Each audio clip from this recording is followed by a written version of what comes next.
Well, a magnitude 3.7 earthquake struck in central Ontario late last night. Earthquakes Canada says it happened at 10:59 p.m.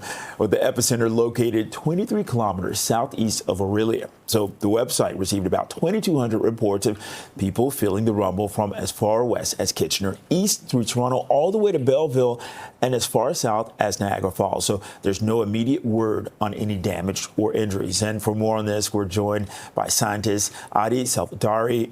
He is a researcher programmer at the Ontario Science Centre. Thanks a lot for joining us. So first off, what can you tell us about this 3.7 magnitude earthquake?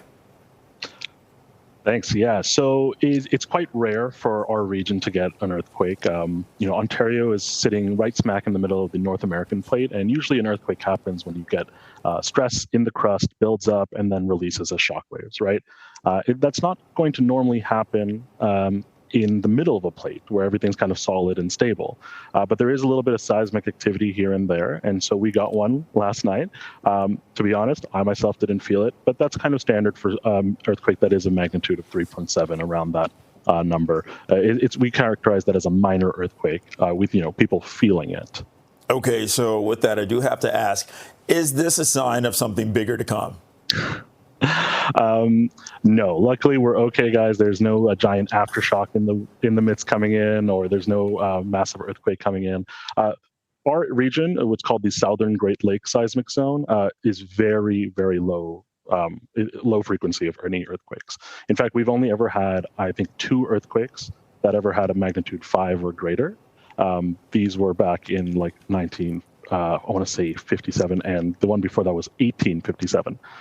So we haven't had these in a while, and we're not going to. In fact, we only get about 2 to 3 earthquakes a year that are magnitude 2.5 or greater. So if anything, this means we'll get maybe one more or another one by the year's end.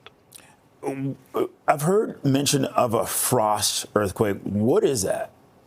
Yeah, so a frost quake is when if you've got a lot of moisture, usually from snow, that seeps into the ground, followed by an extreme drop in temperature. That water is going to freeze and expand. And if it's sudden enough and there's enough water in the soil, this expansion can be so fast and so great that it releases seismic activity. But one thing that we did get from Resources Canada was that this was a true earthquake. This was a break of some built up stress in the rock that created the shock wave. It was not a frost quake. Okay, can you give us a little science class here? Explain how earthquakes work. Absolutely. So our planet, the crust is built into these tectonic plates. You might have heard those before. These plates are constantly in motion, and like anything, when they move and they bump into each other, they're going to build up energy, build up stress. Right? Imagine trying to pop your knuckles, or you're rubbing against people in a commute, like a heavy commute on your way to work.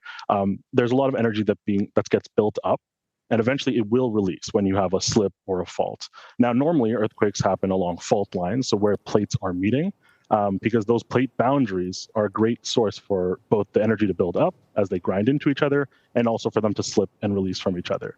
Other times in intraplate areas like ourselves, there are still little pockets of seismic activity and zones that can result in these kind of small snap, crackle, and pop earthquakes. Okay, helping us to make sense of what happened last night, Adi Salvatari, a researcher programmer at the Ontario Science Centre. Thanks a lot. Thank you.